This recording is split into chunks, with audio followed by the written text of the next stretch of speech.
Jack Roberto update. Yan during taping na My Father's Wife. Yan kasama niya syempre si Kylie Padilla. Yan dahil pang kinilig sa eksena ni Gerald at Gina. Yan ang grabe yung titigan eh. Yan si Jack. Yung ganun ni Jack dyan eh.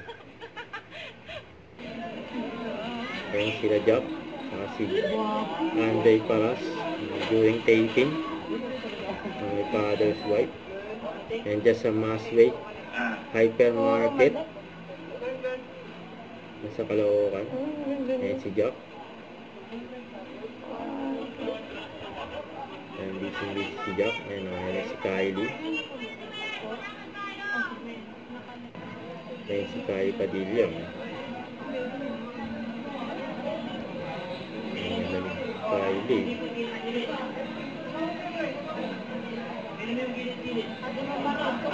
Sila sa nilang taping.